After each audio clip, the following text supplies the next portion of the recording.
Bonjour à tous, ravi de vous retrouver ce soir pour cette Inno Santé en compagnie d'Arnaud Auger. Bonjour Arnaud. Bonjour Pascal. Et vraiment bonjour parce qu'il est très tôt à San Francisco. Merci infiniment. Je sais que tu t'es levé en plus très très tôt ce matin, non pas pour aller courir ou pour préparer ce webinaire, mais parce que KT Innovation travaille dans le monde entier. Donc il faut parler à des gens de partout, c'est ça? Exactement, voilà, on a un comité d'investissement mondial où à la fois la Chine, l'Asie du Sud, l'Europe, l'Amérique latine et les États-Unis sont connectés en même temps pour regarder les deals ensemble, et ça fait notre force de pouvoir avoir une vision complètement mondiale. Voilà, donc il est 8 heures à San Francisco, il est 17 heures à Paris et on va démarrer avec ce webinaire où on va parler d'aller à San Francisco avec KT Innovation, co-organisé par Digital Pharma Lab. Donc, on a quelque chose de très intéressant aujourd'hui au programme. D'abord, on va se présenter vite fait. Ensuite, on parlera, et tu nous parleras, Arnaud, de San Francisco, qui est l'épicentre mondial de l'innovation en IA, avec des chiffres extrêmement impressionnants sur ce qui se passe dans la Bay Area en matière d'IA. Nous expliquerons un petit peu notre expertise au service de nos clients. Et puis, on parlera plus précisément d'une learning expédition qu'on va co-organiser, que tu nous accueilleras à San Francisco et pour lequel tu as prévu un très beau programme. Et puis, on fera un petit retour d'expérience sur nos learning expéditions précédentes.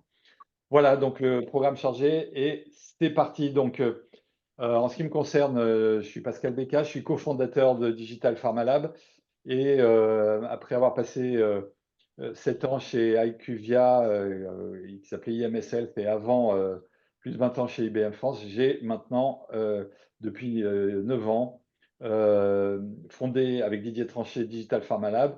Et parallèlement à ça, je suis coprésident de la commission santé de Numéum, opérateur de Coalition Next, Coalition IDEO, de plein de choses qu'on fait avec les industriels du médicament et du medical device.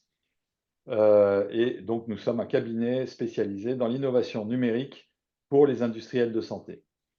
Voilà, donc maintenant parlons de KT Innovation. Voilà, bon, KT Innovation, donc on est un fonds de venture capital, donc de capital à risque. On est mondial, même si le siège est à Paris. Moi, je suis basé à San Francisco, mais donc on investit en Europe, dans les deux Amériques, en Chine, en Asie du Sud. On a même un fonds en Afrique.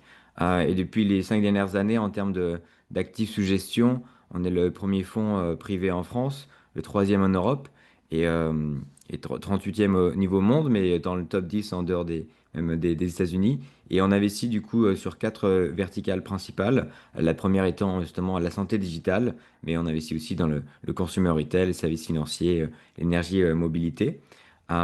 Et donc oui, c'est vrai qu'on est aussi soutenu par des corporates. Donc c'est vrai que sur la slide suivante, hop, je sais pas si passer la slide. Notre dernier fonds, c'est un fonds d'1 milliard, qui est du coup le plus gros fonds IA d'Europe. Mais encore une fois, on investit dans le monde entier. On investit essentiellement en ce qu'on appelle en early growth. Donc, quand la startup a trouvé son product market fit, qu'elle fait au moins 1 million de chiffre d'affaires et qu'elle est prête à scaler. Donc, nous, en effet, notre première valeur ajoutée, c'est de les aider à scaler à l'international. Donc, typiquement, dans ce fonds-là, on a investi dans Nabla et pour leur permettre aussi d'aller conquérir le marché américain. Euh, mais aussi à scaler en ayant des plus gros contrats avec des plus gros acteurs. Donc historiquement, c'est vrai que typiquement, on a investi dans Hawkin qui a pu ensuite développer des partenariats forts avec Sanofi, qui est du coup un groupe pharma qui investit dans KT Innovation. Donc voilà, on est essentiellement dans cette early growth, mais aussi parfois sur des IA un peu plus early stage. C'est comme ça, par exemple, qu'on avait investi en seed sur BioOptimus. Donc voilà, on met les tickets en moyenne plutôt entre 10 et 25, plutôt en lead. Et voilà, du coup, c'est vraiment là, c'est notre dernier fonds. Euh, et au final, sur la slide suivante, hop, on a investi sur un peu toutes les parties de la chaîne de la santé. Dans les startups, en effet, pour trouver des nouveaux médicaments, pour en effet digitaliser l'industrie de la pharma, pour renforcer les cliniciens avec de l'intelligence artificielle, même pour transformer la salle opératoire, et enfin aussi des solutions pour la santé individuelle. Donc là, on a investi dans un spectre assez large en, hop, en santé. On a des bureaux, du coup, comme je le disais, au plein cœur de San Francisco. Hop, les slides passent assez vite. On a des bureaux à San Francisco avec une très belle vue sur le Bay Bridge. Sur la slide suivante, je crois qu'on voyait en effet, typiquement pour la JP Morgan Health, j'ai organisé une rencontre avec les startups, les meilleures startups French Tech en IA et médecine de précision et les investisseurs de la Silicon Valley. Et sur la droite, vous voyez nos amis d'Air Liquide, qui est un groupe qui est aussi investi chez nous. Donc, on peut vous accueillir en effet à San Francisco quand vous passez. Hop. Du coup, moi, je travaille aussi au sein de KT Innovation à Scilab. Euh, les slides se passent toutes seules. Ouais, Euh, Peut-être que je vais te dire, Pascal, quand passer les slides, parce que d'accord. ça, télescope. Mais donc, ouais, c'est vrai que, comme je vous le disais, la moitié des investisseurs de KT Innovation sont des corporates. Et donc, on a une cellule qui s'appelle Silab, que je co-dirige, où on fait aussi du conseil pour les corporates sur leur stratégie d'innovation. Donc, au-delà, en effet, d'investir pour eux, voilà, on est un lab, on est votre lab d'open innovation en Silicon Valley, où on peut du coup vous permettre de comprendre ce qui se passe en Silicon Valley, aux États-Unis de manière générale, pour améliorer en effet votre stratégie d'open innovation. Et donc, à titre personnel, en effet, moi je suis un biohacker. Alain Damasio, qui est l'auteur de science-fiction le plus lu en France, il est venu à San Francisco, il a fait un livre qui s'appelle Vallée du Silicium, que je vous conseille de lire avant de venir à San Francisco. En effet, sur son chapitre dédié au futur de la santé, c'est mon portrait ou comment j'utilise la technologie pour transformer ma santé. J'ai récemment été aussi l'objet d'un documentaire dans la télévision italienne numéro 1 par rapport en effet à tout ce qui est des tendances d'innovation autour de la longévité.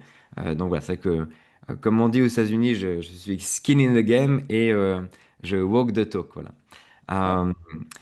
Euh, et donc voilà, du coup, le sujet d'aujourd'hui, c'est de vous proposer justement de venir à San Francisco, dans la capitale mondiale de l'intelligence artificielle, pour une learning expedition qu'on pourrait co-organiser, du coup, nous-mêmes chez CAT Innovation et Digital Pharma Lab. Donc voilà, pour vous permettre de rencontrer en fait les acteurs pionniers sur l'intelligence artificielle, d'avoir des insights en effet sur les innovations qui vont arriver chez vous à Las Vegas, ce qui se passe à Las Vegas reste à Las Vegas. À San Francisco, ce qui se passe à San Francisco va venir chez vous bientôt.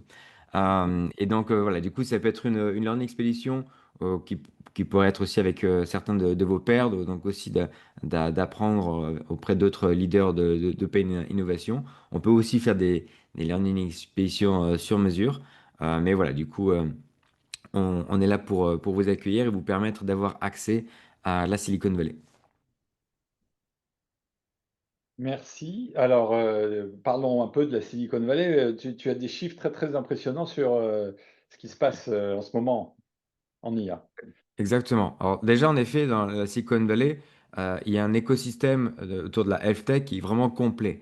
Il y a à la fois des académiques et des hôpitaux de pointe, donc UCSF, Stanford, Berkeley, mais aussi Kaiser, l'hôpital en effet Zuckerberg, du nom du coup du fondateur de Meta, qui sont toutes des institutions de pointe, tant en recherche et en pratique, et qui du coup ont énormément de moyens et qui s'équipent aussi des dernières solutions. Il y a tout un écosystème aussi, pharma, biotech, medtech, notamment le sud de San Francisco, qui est un petit Boston, mais avec donc non seulement le siège mondial de Genentech, de Gilead, mais aussi de grands groupes pharma mondiaux qui ont des hubs d'open innovation majeurs dans la région. Évidemment, il y a tous les géants de la tech, les Apple, les Nvidia, les Google, que vous connaissez bien. Il y a tout un écosystème d'incubateurs et d'accélérateurs, que ce soit Y Combinator qui est généraliste avec des startups de la santé ou des accélérateurs comme IndieBio, Rock Health qui sont plus se focus sur la santé. Il y a toute la myriade de startups et de scale-up que vous pouvez connaître, d'OpenAI, Anthropic, Omada, Benchling, One Medical qui ont été créés ici. Et il y a tout l'écosystème en effet d'investisseurs, donc Andreessen Horowitz, Sequoia, Google Ventures, et en fait aussi même pas mal de CVC, donc les fonds d'investissement de gros pharma, qui ont leur équipe du coup en Silicon Valley, puisque c'est là que ça se passe. Donc en effet, c'est vrai que pourquoi venir à San Francisco? Euh, Encore une fois, c'est d'abord l'épicentre de l'innovation en termes d'intelligence artificielle, avec tous les leaders de l'intelligence artificielle qui sont présents ici. Donc il y a la plus grande concentration, même la meilleure concentration de talents, de chercheurs. Et au final, il y a près de la moitié des meilleures startups IA dans le monde qui sont basées dans la baie de San Francisco. Comme je le disais, voilà, c'est aussi une powerhouse en termes de santé. Il y a plus de 2000 startups dans la health tech, plus de 250 dans la biotech. Il y a un accès vraiment unique au capital. Il y a près de voilà, quasiment 30 milliards qui ont été investis dans les startups de la health tech depuis la baie de San Francisco depuis 5 ans. 8 des plus grandes firmes d'investissement en capital risque euh, qui investissent en IA pour la santé sont basées dans la Silicon Valley. Et donc voilà, c'est vrai que c'est vraiment tout cet écosystème-là qui permet d'avoir en effet toutes ces IA par rapport à la découverte de nouveaux médicaments, le digital twin. Donc, et c'est vrai qu'on estime voilà, on peut peut-être avoir 60% de découverte de nouveaux médicaments plus rapides grâce à l'intelligence artificielle. Et comme je le disais, voilà, 70% des cadres dirigeants de groupes pharma expliquent en effet que leur stratégie IA est décidée finalement par l'écosystème de la Silicon Valley. Donc c'est important pour vous, en tant que dirigeant en termes de santé, de comprendre ce qui se passe encore une fois dans cet écosystème. Euh, Ça se renforce encore plus si on voit la slide suivante sur ce que je disais sur pourquoi San Francisco est la capitale mondiale de l'IA. Depuis 10 ans, il y a 10 fois plus d'investissements dans les startups de l'IA depuis la baie de San Francisco que dans toute l'Europe confondue. Voilà, c'est quand même assez parlant. Euh, sur la slide suivante, on peut voir aussi que là où sont hébergées les startups d'IA, euh, la moitié, en fait, comme je le disais, sont en Silicon Valley. Et donc, c'est très, très, très loin devant New York, Boston ou n'importe quelle autre ville américaine du point de vue des États-Unis. Si on regarde le capital qui ont été levés, donc sur la slide suivante, euh, on peut voir que la Silicon Valley, en effet, c'est quasiment la moitié du capital à risque dans le monde entier. Et ça a une tendance à s'accélérer de cette concentration, parce qu'il y a encore 6 ans, la moitié du venture capital dans le monde était aux États-Unis et la moitié des venture capital aux États-Unis était au Silicon Valley. Là, c'est la moitié du venture capital du monde entier qui est dans cette petite région entre San Francisco et San José. Donc voilà, c'est vrai que c'est une, c'est un endroit clé. Et donc, c'est pour ça qu'on vous propose de venir découvrir cet écosystème. Sur la slide suivante, voilà, c'est aussi même pour parler des GPU. Donc, les GPU, en effet, c'est toutes ces unités qui permettent les calculs intensifs de l'intelligence artificielle. On voit que, il y a quasiment un tiers des GPU dans le monde entier qui sont concentrés par les acteurs de la Silicon Valley, euh, quand c'est à peine 3% en France. Donc voilà, il y a 10 fois plus de GPU euh, dans la baie de San Francisco qu'il y en a en France. Et c'est vrai qu'au-delà de cette capacité de calcul, sur la slide suivante, on peut voir qu'il y a aussi pas mal en fait d'expériences que vous pouvez tester. Euh, Par exemple, vendredi, moi je suis allé voir un combat de robots. C'est le premier combat de robots avec des combattants qui dirigeaient les robots par la réalité virtuelle. Mais bon, c'était dans une cage comme un combat UFC avec les robots qui se combattaient. Et donc ça, c'était une première mondiale à San Francisco. Donc il y a toujours plein de choses à voir. Vous pourrez venir voir les véhicules autonomes, etc. Euh, Petite anecdote, mais voilà, on pourrait dire, est-ce que c'est lié à la santé? Eh ben, typiquement, les voitures autonomes, peut-être qu'elles pourraient aussi avoir des capteurs pour mesurer vos biomarqueurs, faire un check-up santé pendant que vous allez au bureau, ou votre caddie connecté aussi par rapport à votre profil de santé. Enfin, voilà, il y a pas mal d'expériences que vous pouvez venir tester.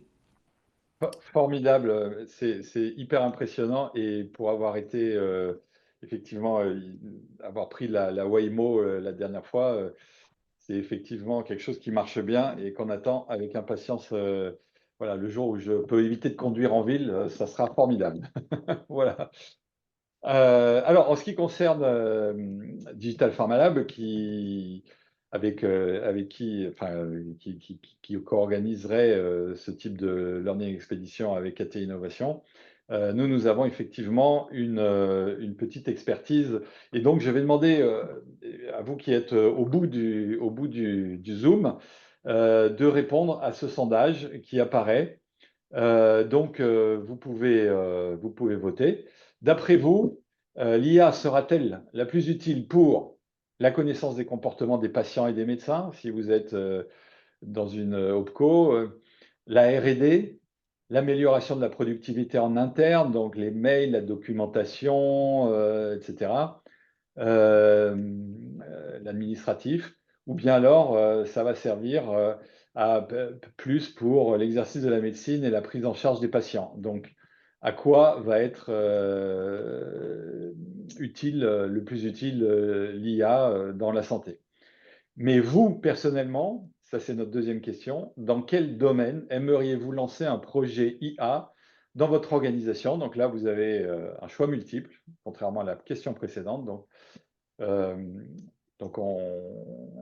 que vous soyez dans une start-up, que vous soyez dans un labo ou dans un hôpital, est-ce que ça va servir à mieux contrôler vos chiffres, à mieux comprendre vos chiffres, à être plus efficace avec les chiffres et avec la façon de délivrer votre business? Est-ce que ça va vous aider plutôt, et c'est là que vous aimeriez plutôt faire les tâches courantes et administratives? Est-ce que vous pensez que c'est mieux de lancer un projet dans le médical ou un projet avec les fournisseurs de soins? Vous pouvez voter. Voilà, je vous laisse un petit peu de temps, pas trop, parce que le temps tourne. Et avec Raya qui est à côté de moi, on va un peu décrypter les résultats.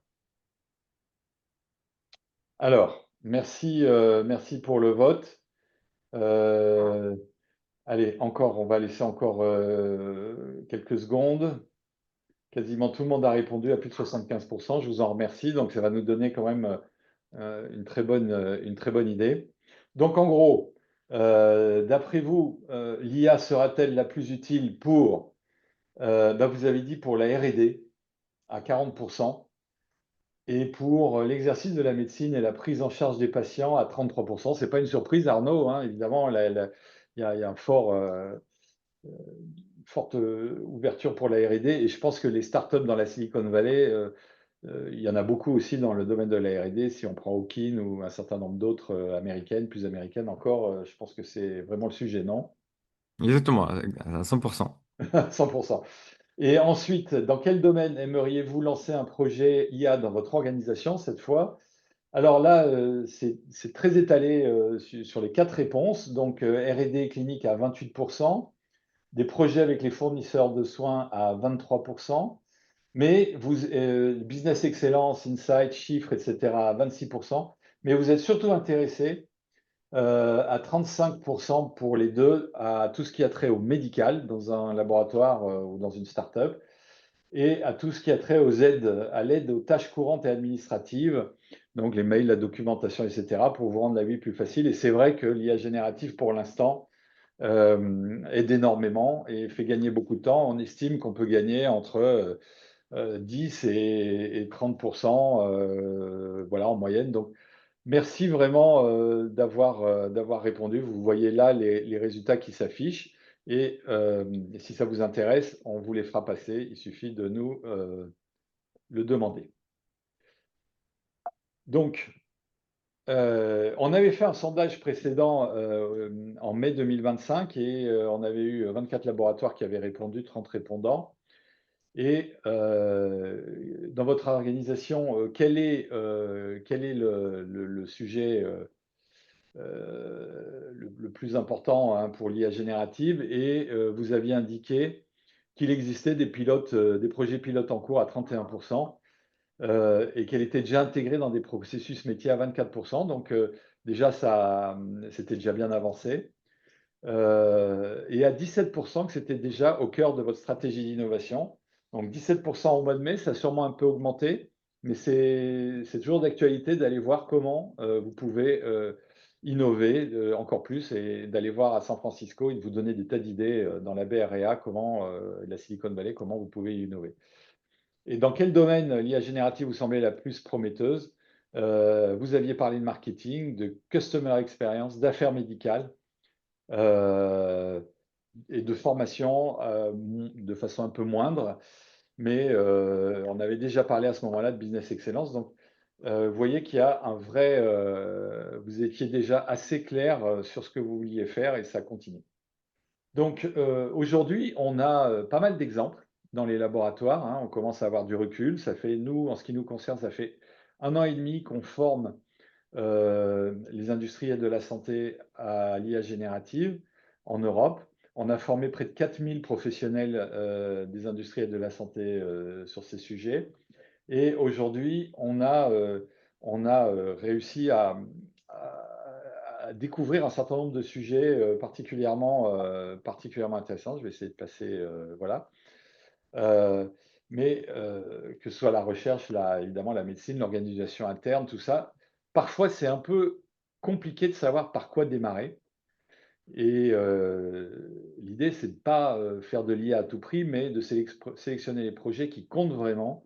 Il y avait un papier il n'y a pas longtemps qui disait que 90% des projets d'IA n'avançaient pas parce que finalement, c'était plus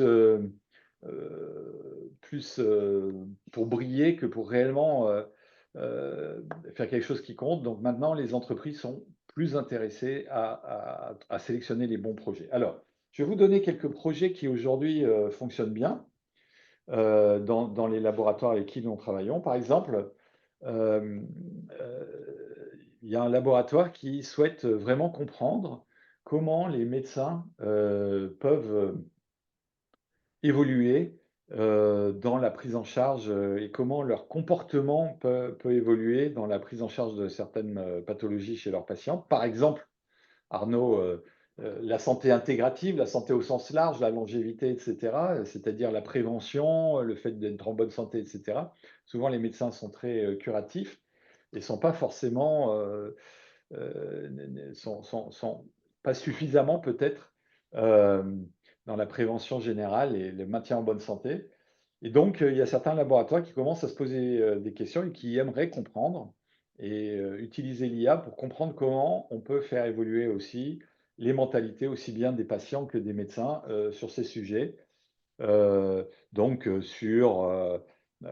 par exemple, mieux dormir, mieux s'alimenter, moins de surpoids, etc., etc. Et cetera. Et donc, ces laboratoires réfléchissent à ça. Donc, comment l'IA peut aider? Tu nous en parleras certainement tout à l'heure. Il y a aussi des industriels.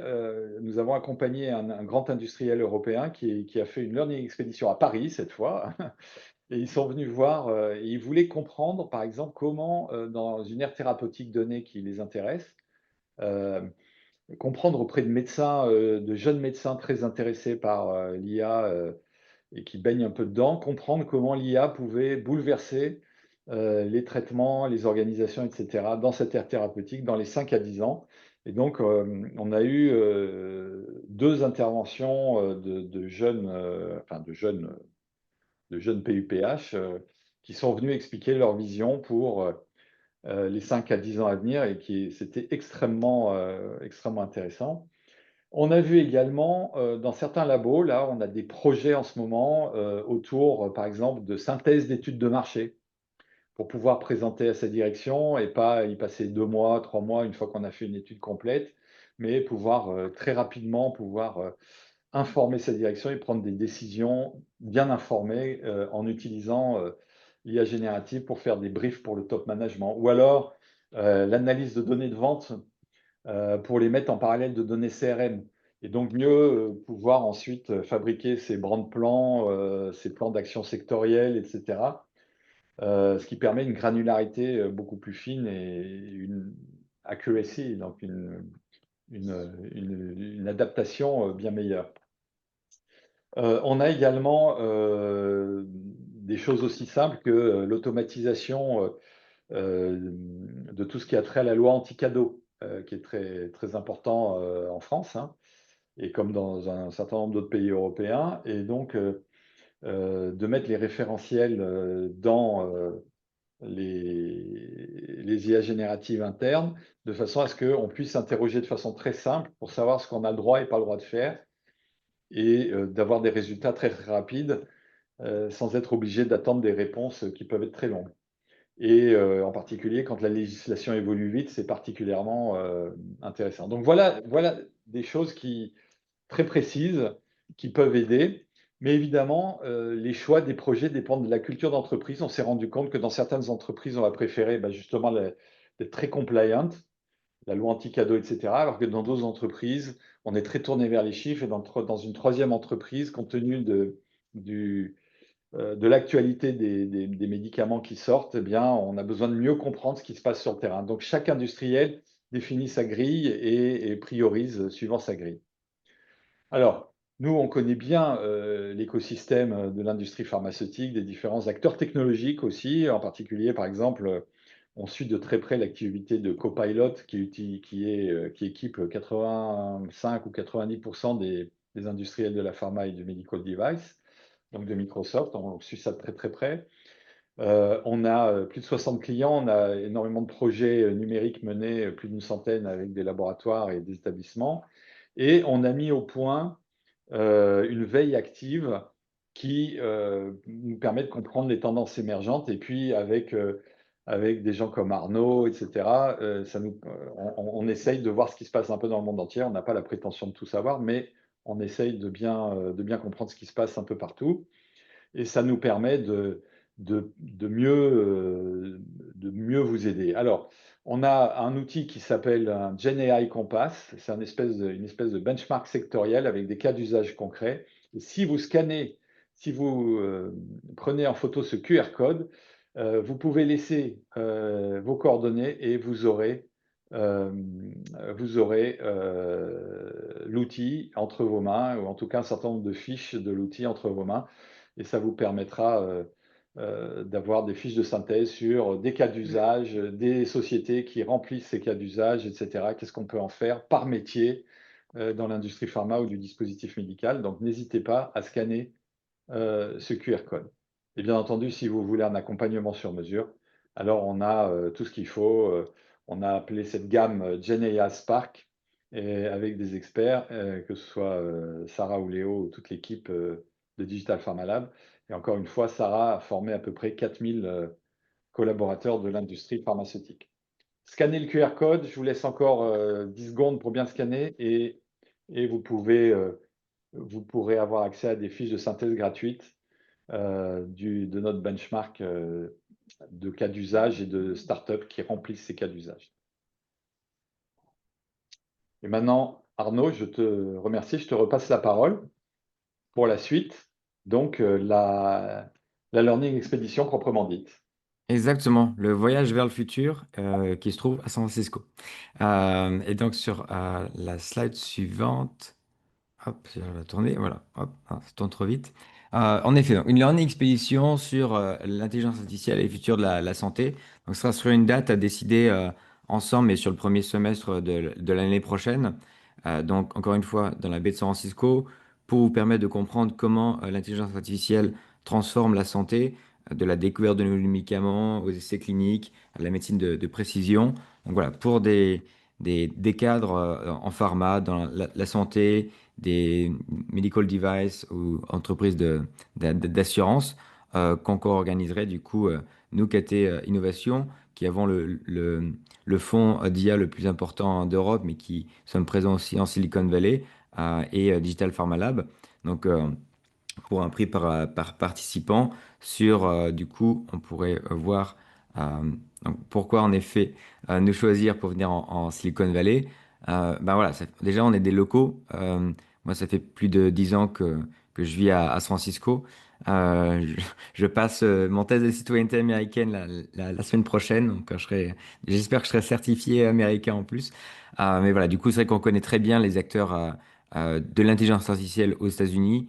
Euh, Nous, on échangeait avec Nvidia bien avant que Nvidia soit connu et soit la market cap qu'ils sont aujourd'hui. Euh, on traque en effet toutes les meilleures pratiques d'innovation de la santé aux États-Unis. Comme je le disais, moi je l'utilise aussi à titre individuel et perso. C'est vrai qu'on a été du coup reconnu dans pas mal de médias que devait connaître. Et du coup, ça fait aussi plus de 10 ans qu'on organise des Learning Expeditions pour des grands groupes en Silicon Valley. Donc on a accompagné pas mal de comités exécutifs, d'ailleurs aussi des groupes du CAC 40 en Silicon Valley. Donc voilà, typiquement, c'est un exemple d'agenda. L'idée, c'est de vous organiser des journées de back-to-back meeting. Donc voilà, c'est pas en mode tourisme, c'est pour faire rencontrer des acteurs qui peuvent être des partenaires pour vous. Donc ça, c'est un exemple de programme où en effet, on pourrait faire une première journée d'intro sur l'IA et la santé. On peut faire des journées dédiées par thématique, par exemple, que des startups ou des rendez-vous autour de l'intelligence artificielle et la découverte de médicaments ou sur la médecine de précision et sur, par exemple, les essais cliniques. Et on peut vous faire aussi un programme dédié autour de la longévité. Donc voilà, le programme, on pourra aussi l'adapter en fonction des priorités des participants. Mais voilà, on manquera pas de type de rendez-vous à monter. Et donc, nous, on a les contacts auprès de ces entreprises-là. Plusieurs semaines avant, on les brief aussi sur qui vous êtes, etc.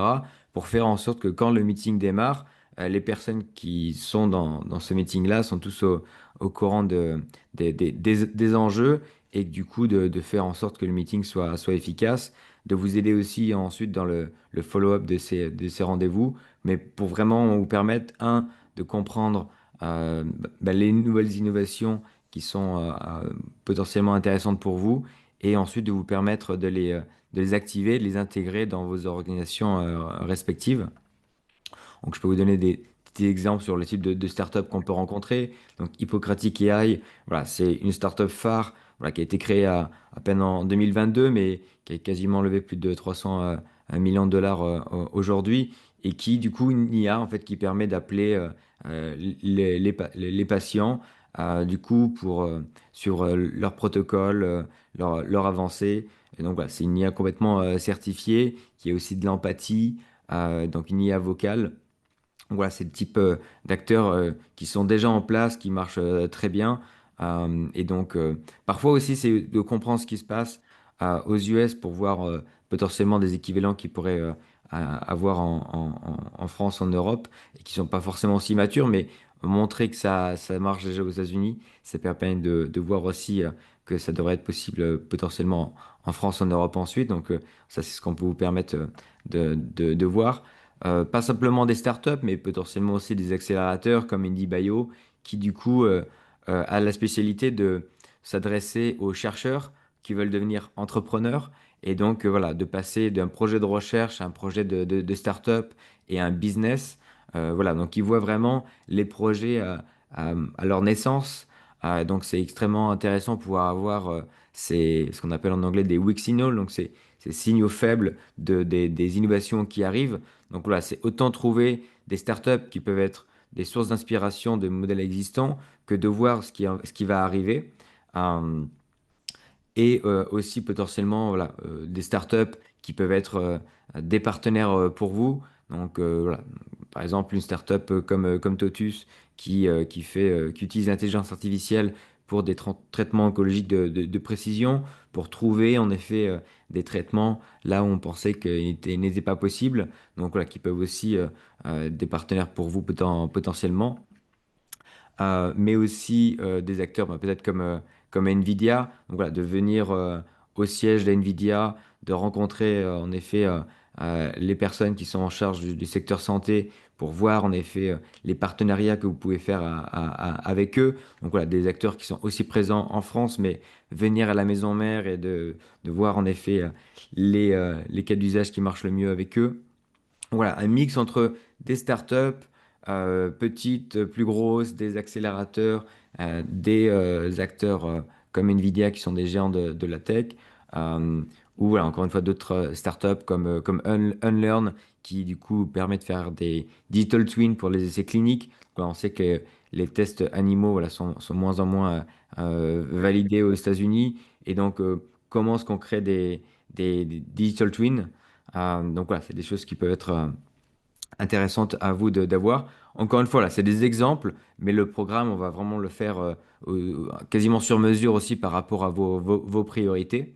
Euh, et voilà, on peut faire un parcours IA et santé sur les sujets qui vous intéressent, mais on peut vous faire aussi une option par rapport à la longévité. C'est que on a eu l'honneur de faire un webinaire ensemble, Pascal, Oui. euh, en février sur les longevity tech. Et ça, c'est un sujet en effet qui monte ici. C'est un sujet. Et ici aussi, en France aussi. Ouais, voilà. Et ça, c'est un sujet qui est extrêmement personnel pour moi parce que justement, moi j'étais obèse, prédiabétique, au niveau de cholestérol, mauvais cardio et un âge biologique plus avancé que mon âge chronologique. Et j'ai utilisé les nouvelles technologies, l'intelligence artificielle pour me transformer et du coup d'avoir un âge biologique de 13 ans de moins que celui de mon âge chronologique aujourd'hui.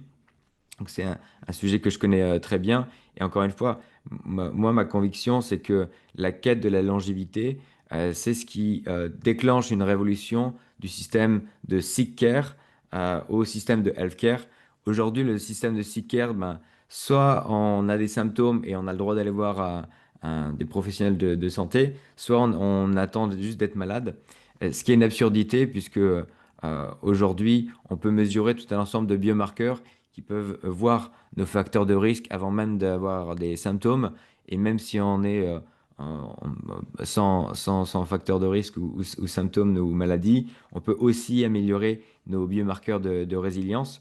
Et donc, en fait, toute la population qui veut être dans la proaction et dans la prévention par rapport à la santé, avant, il n'y avait pas forcément grand-chose à acheter. Et là, en fait, maintenant, ils achètent en fait les services de longévité. Et donc, on voit que, voilà, que c'est ce qui déclenche en fait aussi le fait qu'il y ait une industrie maintenant pour la santé de prévention et du coup dans cette quête de longévité. Et c'est vrai que le Graal hein, pour tous les investisseurs, le Graal qu'on a sur la santé avec de l'intelligence artificielle, c'est d'avoir potentiellement une intelligence artificielle qui pourrait être nourrie de toutes nos données de santé hétérogènes, donc euh, nos historiques de santé, nos données génomiques, tous nos tests sanguins, de gut health, etc., tous les wearables qu'on peut avoir, tous les biomarqueurs qu'on peut mesurer aussi maintenant de manière digitale, et aussi les informations contextuelles environnementales. Tout ça pour qu'une IA, du coup, puisse encore plus définir des protocoles d'épigénétique, savoir quoi manger, ne pas manger, que faire, ne pas faire. Tout ça pour prévenir, détecter au plus tôt et d'avoir des traitements de précision pour optimiser, notamment à court terme, la vitalité, mais aussi à long terme, du coup, la longévité. Donc, c'est aussi important de comprendre cet écosystème-là. Et c'est vrai que finalement, le vieillissement, c'est la première course de mortalité. 80% d'entre nous vont mourir de vieillissement. Euh, on le voit aussi que toutes les maladies, évidemment, leur risque explose avec l'âge. Donc, en fait, le vieillissement est aussi une source mère cette mortalité-là, notamment sur les maladies principales. Et donc, il y a tout un ensemble d'acteurs qui arrivent maintenant pour travailler sur les biomarqueurs du vieillissement et potentiellement sur voilà, tout ce qui est longevity biotech. Pourtant, il y a à peine 0,5% des budgets de recherche qui sont liés à la biologie du vieillissement. Mais encore une fois, sur l'intelligence artificielle, des acteurs comme Dario Medi, qui est aussi un background en biologie, prédit qu'on va pouvoir doubler l'espérance de vie humaine d'ici 5 ans. Et en effet, tous les acteurs clés de la Silicon Valley investissent en longévité. Donc, les géants de la tech investissent et ça se voit aussi dans les chiffres. Ça, c'est les chiffres qu'on n'avait pas encore en février. Mais du coup, de l'année dernière, il y a plus de 8 milliards et demi qui ont été investis dans les startups de la longévité. Donc, c'est plus de 220% par rapport à l'année précédente. Donc, on voit qu'il y a vraiment une explosion d'acteurs. Et il y a tout un écosystème aussi en Silicon Valley autour de la longévité, notamment le Buck Institute à Novato, qui est sûrement le centre de la recherche sur le vieillissement qui est le plus avancé au monde. Euh, il y a les cliniques de longévité pionnières comme celle de Human Longevity. Voilà, donc je pourrais vous faire visiter la clinique avec Weiwu, son chairman. Il y a des startups d'intelligence artificielle autour de la longévité. Voilà, Max, je l'accueillais sur un meet-up encore la semaine dernière. Les biotech de la longévité les plus en vogue dans le monde, comme Altos, sont présentes aussi en Silicon Valley. Moi-même, je dirige une communauté autour d'enthousiastes de longévité d'Hyundai à San Francisco. Vous avez toute une myriade d'acteurs, des spas de longévité, des investisseurs de longévité, des conférences aussi majeures autour de la longévité qui sont dans la baie de San Francisco. Donc, on manque pas d'acteurs aussi là-dessus. Donc voilà, on peut vous faire un programme aussi sur mesure par rapport à ce sujet précis. Euh, et voilà, pour finir, c'est que je disais que la longévité, c'est pas d'être vieux plus longtemps, c'est d'être jeune plus longtemps. Donc, c'est pas juste d'ajouter des années à la vie, c'est de rajouter plus d'années, plus de vie aux années. Et donc, la vraie longévité autour de la vitalité. Donc voilà, on peut même faire une semaine sur la longévité. Voilà, on manque pas d'idées, d'acteurs. Autour de l'intelligence artificielle ou de la longévité sur le futur de la santé. Donc, on va organiser cette learning expédition. Si vous êtes intéressé, contactez-moi, contactez Digital Pharma Lab, caler les dates précises. Mais voilà, on peut faire ça tous ensemble. Mais donc voilà, je suis assez excité du coup de vous permettre d'avoir accès à cet écosystème de la Silicon Valley pour le futur de l'industrie. Merci, merci Arnaud, reste avec nous surtout. Effectivement, on a eu la chance de faire quelques learning expéditions, nous, Digital Pharma Lab, donc avec KT Innovation, on peut faire vraiment des choses merveilleuses. Donc on est allé avec certains clients et certains d'entre vous, on est allé en Italie. Évidemment, on est allé à plusieurs endroits en France. Alors ça, on fait ça sur la journée, mais où on a découvert des écosystèmes. Bon, celui de Paris est bien connu, mais on est allé à Nantes, on est allé à Marseille, à Barcelone, à Milan. On est déjà venu une première fois à San Francisco, on est allé en Israël. Donc, on a fait vraiment le tour déjà de pas mal d'endroits très intéressants. Et c'est vrai que San Francisco et la Bay Area et la Silicon Valley nous ont vraiment nous avait vraiment impressionnés. Donc là, je vous donne l'exemple de la dernière learning expédition à San Francisco que nous avons faite avec Lilian, Reversal de chez Digital Pharma Lab aussi. Et on était allé pour voir comment, avec un grand laboratoire, pour voir comment on pouvait, d'une part, parler déjà d'IA générative, c'est-à-dire un entouron, et de regarder également tout ce qui avait trait au développement de nouveaux médicaments avec le calcul quantique. Et bien entendu, l'IA et le calcul quantique sont très liés. Et on avait vu 4 startups, dont pas mal dans le calcul quantique, Rigetti ou Sequantum ou des choses comme ça. On était allé à University of California à San Francisco et à Stanford. On avait été très très impressionnés évidemment à Stanford. On avait vu des accélérateurs spécialisés. Tu as parlé de Rock Health tout à l'heure. On les a vus. On a vu également Plug and Play qui a une division spécialisée aussi en santé. Et bien entendu, on est allé chez KT. C'était extrêmement intéressant. On avait passé 3 heures particulièrement passionnantes et on avait vu des institutions publiques. Et en particulier, on avait vu la Chambre de commerce californio-japonais. Je ne sais pas très bien comment on dit, mais c'était absolument passionnant. Donc on a pu vraiment comprendre ce qui se passait dans un certain nombre de sujets. Ça permet de s'inspirer, bien entendu. C'est ce que tu disais tout à l'heure. Ça permet de créer un réseau et de développer une réputation.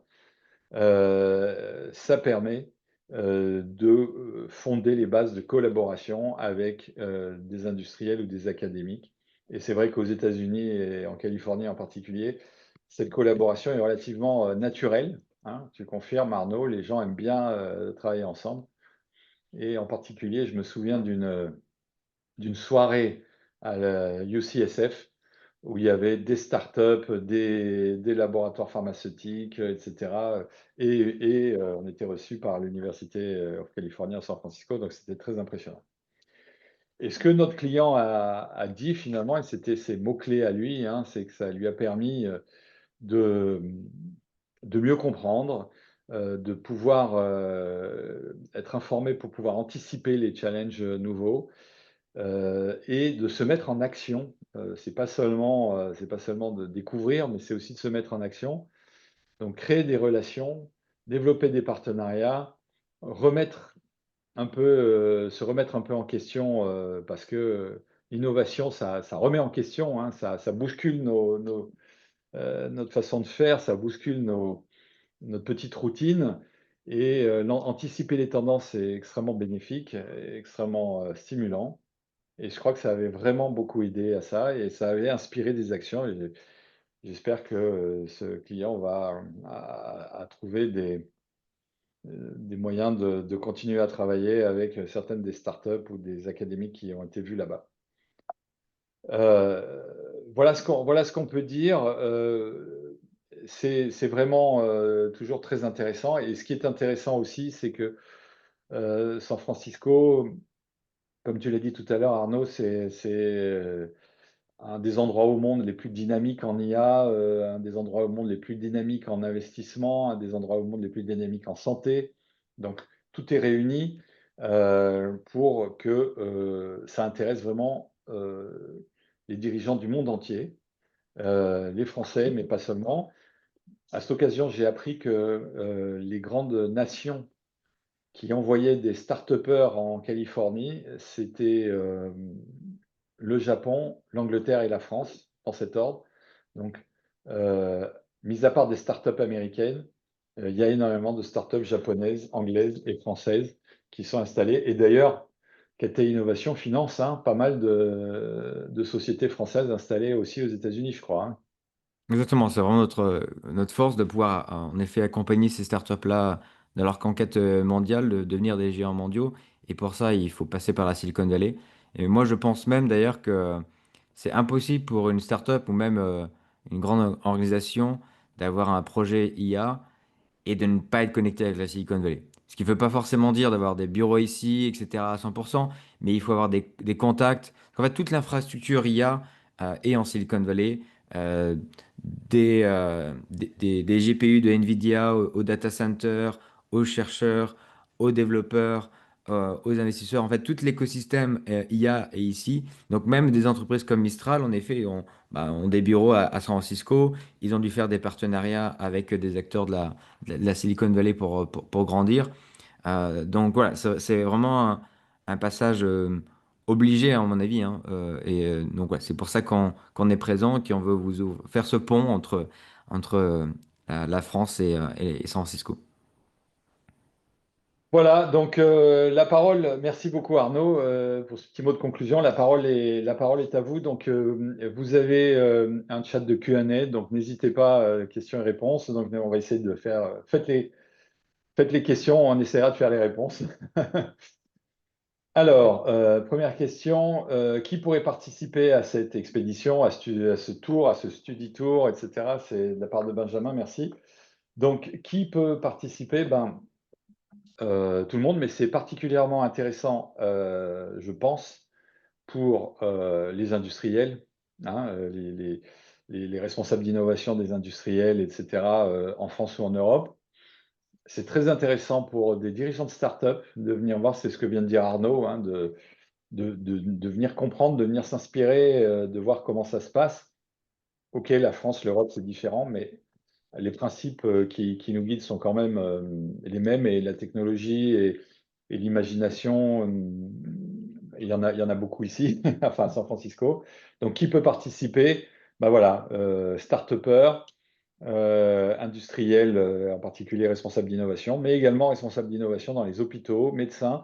Et puis, en ce qui concerne la partie purement longévité, je pense que, par exemple, des biologistes français, que ce soit des grandes sociétés des labos de biologie, peuvent venir voir avec beaucoup d'intérêt ce qui se passe en matière de longevity tech, comme tu l'as dit, dans la Silicon Valley. Euh, Karim pose une question. Quelles sont les entreprises de la Silicon Valley spécialisées dans le digital twin? Je crois que tu as un tout petit peu répondu à Arnaud. Est-ce que tu as d'autres Ouais, il y en a plusieurs. Après, en effet, il y en a aussi parfois certaines qui sont génériques, certaines qui vont être spécialisées sur certains types de digital twin. Parce qu'en fait, ce qu'on comprend, c'est que dans les essais cliniques, il n'y a pas forcément besoin que ce soit l'entièreté du patient qui soit digitalisée, mais juste les paramètres de la thérapie qu'on vise. Donc voilà, ça, je vous ai parlé de Unlearn comme un exemple, mais il y en a beaucoup. Mais typiquement, moi, alors dimanche, j'ai fait mon clone digital, mais sur mon esprit. Voilà, j'ai fait une interview de plus de 3 heures avec le fondateur d'une startup et qui a créé du coup mon clone digital qui reflète toutes mes pensées, etc. Donc on peut même avoir des digital twins, pas simplement sur la biologie, mais aussi sur la psychologie maintenant. Donc voilà, c'est assez vertigineux tout ce qui arrive, ce qui se passe. Ouais. ouais, ouais, ok. Très, très vertigineux, effectivement. Voilà. Est-ce que vous avez d'autres questions? Mettez-les dans le Q&A. On a encore un petit peu de temps. On a rappelé également dans le Q&A le lien d'accès à notre étude sectorielle GenAI Compass, donc aux fiches de synthèse gratuites si vous n'êtes pas encore inscrit. N'hésitez pas à poser encore des questions. Et, et si vous avez de toute façon d'autres questions, bah, vous nous contactez, Arnaud ou moi, vous nous contactez par LinkedIn, par exemple. Et vous avez ici aussi nos coordonnées et les coordonnées aussi de Léo, qui est un de mes collègues. Et puis Arnaud, vous le trouverez assez facilement sur LinkedIn.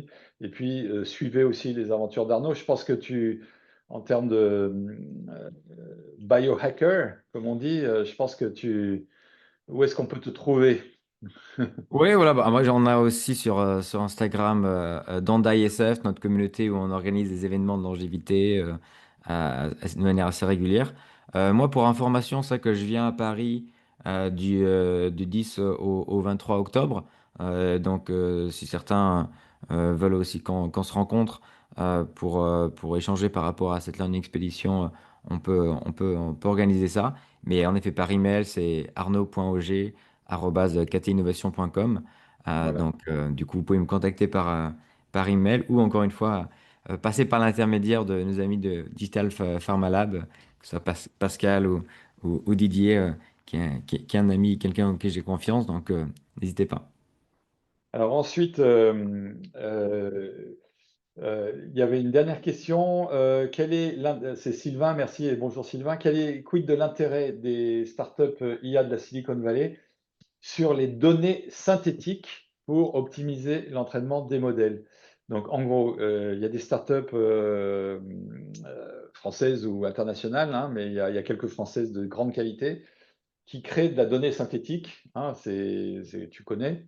Hmm. Et ces données synthétiques peuvent entraîner les modèles, peuvent même servir de bras de comparaison dans des essais cliniques, etc. Donc c'est extrêmement utile quand ces données sont montées sérieusement. Et je pense qu'aujourd'hui, il y a certaines startups qui le font de façon extrêmement professionnelle et de grande qualité. Ils sont même reconnus par les organismes gouvernementaux. Donc, est-ce que tu penses que les startups IA de la Silicon Valley peuvent regarder justement l'utilisation de ces données synthétiques pour entraîner leur modèle?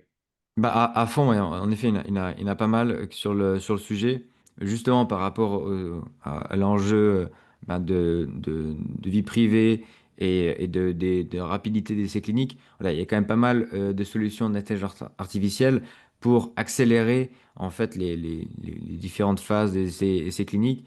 Et donc, voilà, de pouvoir avoir ces données synthétiques, c'est un peu le corollaire des digital twins pour pouvoir trouver aussi des prospects de traitement de manière plus rapide, plus efficace, euh, Et donc, oui, c'est des choses qui marchent assez bien, parce que avec le big data, on peut avoir quand même pas mal de ces données de synthétiques sont créées. Donc, voilà, c'est que nous aussi, ce qu'on sait bien faire, c'est faire des scouting sur les sujets précis. Donc, si vous avez des sujets précis comme ça, nous, on va aller regarder tous les acteurs qui sont sur la place, de comparer et au cas échéant, de vous faire rencontrer ceux qu'on pense être les plus pertinents. Donc, voilà, typiquement, si vous avez des sujets précis, n'hésitez pas à venir. Et aussi, voilà, là, on organise une learning expédition, entre guillemets, groupée, mais on peut en faire des learning expéditions sur mesure, sur vos sujets précis, qu'avec votre groupe, vos collègues, si vous le voulez. Donc là, c'est aussi des choses qu'on peut faire ensemble avec Digital Pharma Lab. Très, très bien. Eh ben, écoutez, on arrive au bout. Si vous voulez, avoir accès à la présentation, qu'on a faite avec Arnaud, ben, là aussi, mettez-nous un petit mot, que ce soit, par mail ou par LinkedIn. Et puis, Arnaud, ta journée qui a commencé très tôt, mais il est encore tôt puisqu'il est 9 heures du matin, donc tu as toute ta journée devant toi. Exactement. On te souhaite une excellente journée. J'espère qu'il fait beau et ensoleillé. Oui, Et voilà, bah, profite bien de l'été indien. Et puis, nous, on vous remercie beaucoup d'avoir suivi cette InnoSanté et on se retrouve très bientôt. À très vite. Merci beaucoup Arnaud et merci à tous. merci. Au revoir.